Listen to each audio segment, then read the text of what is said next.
Alright, welcome back. It's still Sunday afternoon now, and I am proceeding to make the video on the phases of resistance. So, let's get down to the meat of this. Let's talk about the phases of resistance. Okay, the resistance movement evolves along a three-phase continuum known, well, as the phases of resistance.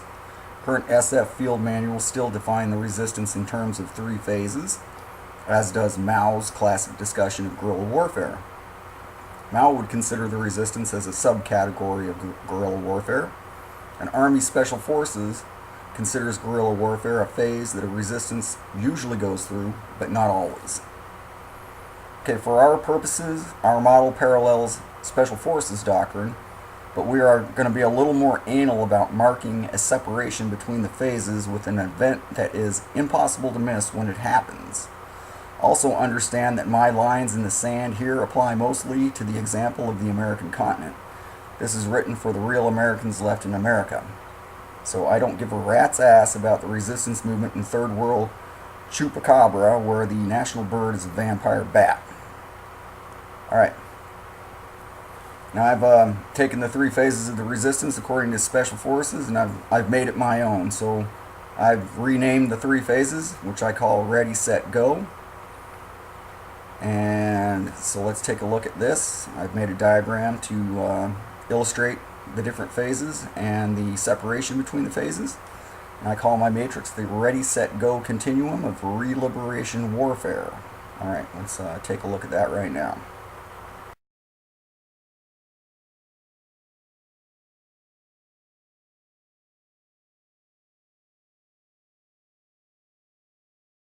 Alright, phase one, or the ready phase, corresponds to the tactics of passive resistance.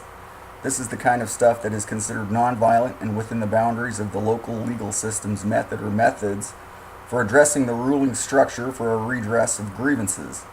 This method of revolution was used exclusively by Gandhi to bring the British Empire to its knees and kick their pompous asses right out of India.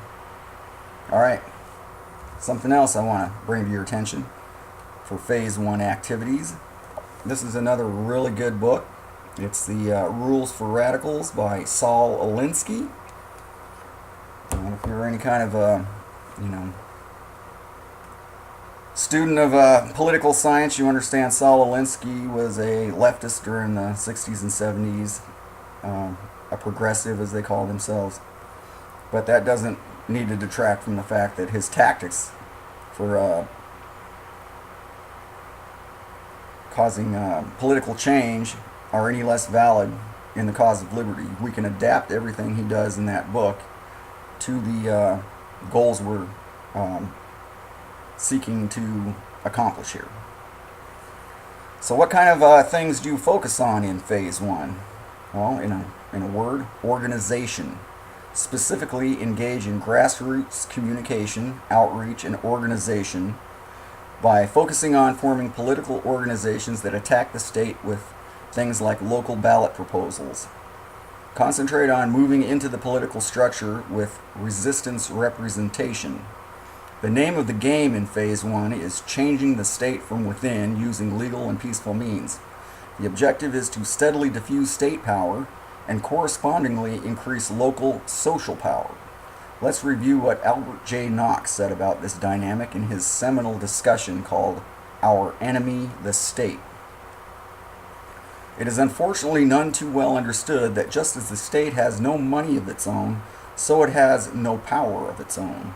All the power it has is what society gives it, plus what it confiscates from time to time on one pretext or another. There is no other source from which state power can be drawn. Therefore, every assumption of state power, whether by gift or seizure, leaves society with so much less power. There is never, nor can be, any strengthening of state power without a correspondingly and roughly equivalent depletion of social power. I would also emphasize the local scale as being the level for focusing all your efforts on. Ignore manipulating or penetrating the central federal state. Instead, focus on dividing and conquering the local political machinery and separating it from being influenced by the federal bully brigades in the District of Columbia. At the same time, the resistance has to be organizing the infrastructure necessary to take the movement into Phase 2 if necessary. Emphasize the construction of the self-defending communities concept to accomplish this. And we'll discuss that later. Don't make the mistake of thinking it won't go there, because it very well could go there, and if it does, you will be shit out of luck.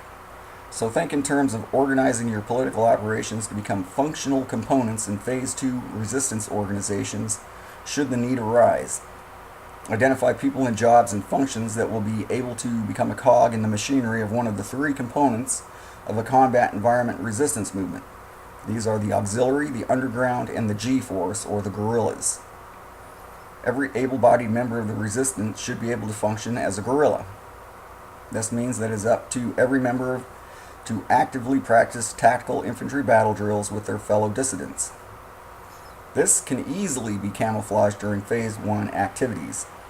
In the political climate of America today, and that's America with a K, this means you will not go out and form an out in the open militia. Alright, let's learn from the example of the Mutara militia.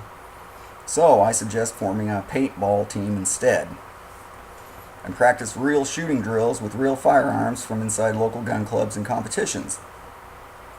If it comes to open warfare, every member of the resistance has the duty and responsibility to become a knife-edged blunt instrument in the prosecution of the guerrilla war. You must be able to hit your target and survive while doing it. Alright, the resistance during Phase 1 needs to cook up a unified vision of what the movement is attempting to achieve that will be articulated to the dummy on the streets, so that the dummy gets fired up with the vision and is able to spread the same thought virus among their own circles of influence. Your vision must be contagious. It has to spread like a cold. This communication needs to focus on educating the people about the key task of the resistance. Alright, that's going to be the subject of another video, the next one. And that's the mechanics of this key task are going to light the way on how we can win this thing in Phase 1 rather than having to get pushed into Phase 2. So pull out all the stops on this effort. If you are successful with it, the need to go into Phase 2 is neutralized. Now, Phase 2 is the active phase, okay? Active in military speak means violent, shooting guns and such. So Phase 2 is the set phase. The state has just rendered peaceful revolution using the legal system null and void. That event is what marks the separation between Phase 1 and Phase 2. The individuals in this situation now have no choice but to boldly meet state aggression with equally ferocious counter-aggression. We are now involved in a real war, a fight to the death, and may the better, keener, more limber ideology prevail. When the transition to guerrilla war takes place, in the beginning, the forces of the state will have firepower and technological superiority. The Gs will have the will to resist, and over time, a growing boots-on-the-ground superiority. It will be a lopsided contest. That's why they call it asymmetric these days. Let's talk about guerrilla warfare for a moment, okay? There seems to be some confusion amongst the majority as to what the term really denotes. Since it is an aspect of unconventional warfare, it must somehow be more esoteric, mysterious, and covert than plain vanilla infantry combat. Well, here's the best way to understand guerrilla warfare. Think of it as small unit offensive operations.